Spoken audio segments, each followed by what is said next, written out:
তালের তো অনেক রেসিপি খাওয়া হলো, অনেক কিছু তৈরি করা হলো, তালের পিঠা, তালের বড়া, অনেক অনেক কিছু। তো চলো আজকে তৈরি করি ফুলকো ফুলকো তালের লুচি।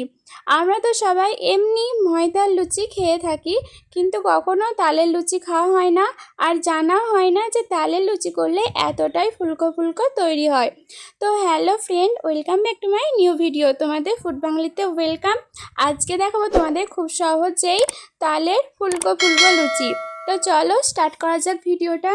এখানে দেখো আমি নিয়েছি 2 বাটি ময়দা, ছোট বাটির সাইজে নিয়েছি, আর দিচ্ছি 2 বাটি আটা। তোমরা যে পরিমাণে করবে সেই পরিমাণে সব উপকরণগুলো দিয়ে দেবে। এরপর পরিমাণ মতো লবণ দিয়েছি, আর ময়ানটা ভালোভাবে দিতেই হবে। এখানে এখানে রিফাইন অয়েল দিয়েছি কিছুটা পরিমাণে ময়ানটা ভালোভাবে করার জন্য।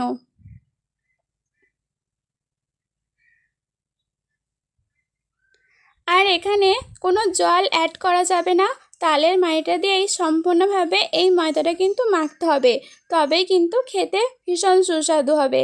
আর এই তালের মাড়িটা কিন্তু আমি গরম করিনি, তালটা সম্পূর্ণভাবে ঘষে টাটকা মাড়িটা দিয়েই কিন্তু তালের লুচিটা তৈরি করছি, সেটা খেতে হবে অনেক সুন্দর। তো দেখো এভাবে মেখে নিয়েছি, একটু কিন্তু জল অ্যাড করিনি। তোমরা কিন্তু এভাবেই করবে, তোমাদেরও আশা করছি খুব সুন্দর হবে। দেখো আমার একটা ডো তৈরি করা হয়ে গেছে। এরপর তেল বুলিয়ে আধ ঘন্টা মতন রেস্টে রাখবো, যাতে আরও সফট হয়, খেতে যেন মুচমুচেটা ভালোই হয়।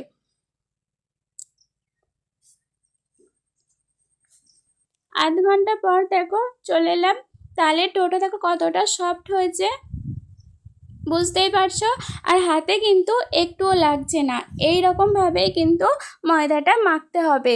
আর যেহেতু আটা দিয়েছি সেহেতু ছিবড়ে টাইপেরও হবে না, সম্পূর্ণভাবে লুচি যেরকম খেতে ভালো লাগে ওই রকমই কিন্তু খেতে ভালো লাগবে। তোমরা যদি চাও যে শুধু ময়দা দিয়ে করবে সেটাও করতে পারো, তবে এরকম নরম করেই মাখবে।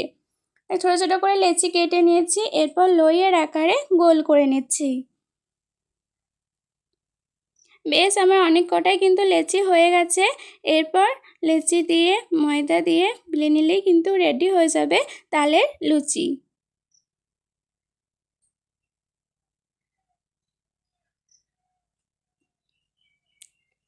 আগে থেকে আমি তেলটা লো ফ্লেমে গরম করতে বসিয়ে দিয়েছিলাম। তো দেখো এরপর হালকাভাবে ছেড়ে দিচ্ছি, কতটা গুমো হয়ে ফুলবে দেখো, মনে হচ্ছে পুরো একটা বল, এতটাই গুমো হয়ে ফুলবে।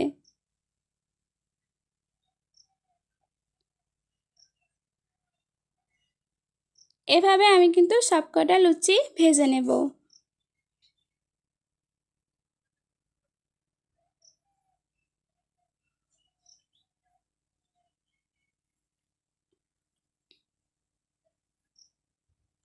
বন্ধুরা তোমরা আমাকে জানিও যে তোমরা কে কোথা থেকে আমার ভিডিও দেখছো, আর এত সুন্দর সুন্দর কমেন্ট করছো, সত্যি আমার ভীষণ ভালো লাগছে। আবার নিত্য নতুন ভিডিও ছাড়ার ভীষণ এনার্জি লাগছে। তো তোমরা এভাবেই আমার পাশে থেকো, তোমাদের পাশেও সবসময় আমি আছি। তো বন্ধুরা দেখো আমার সবকটা লুচি কিন্তু রেডি হয়ে গেছে, আর সবকটাই কিন্তু এভাবে গুঁড়ো হয়েই ফুলেছিল। তো তোমাদের এই লুচির রেসিপিটা কেমন লাগলো অবশ্যই জানিও। ভালো লাগলে লাইক কমেন্ট শেয়ার সাবস্ক্রাইব করে আমার পাশে থাকবে। আর নতুন কোনো বন্ধু আমার ভিডিও দেখে থাকলে সাবস্ক্রাইব করে দিও প্লিজ। তো তোমাদের পাশেও আমি সবসময় আছি। তো বন্ধুরা তোমরা অনেক সুস্থ থেকো, ভালো থেকো, আর নিজেদের খেয়াল রাখো। আজকেকার মতন এই পর্যন্তই। টাটা বন্ধুরা।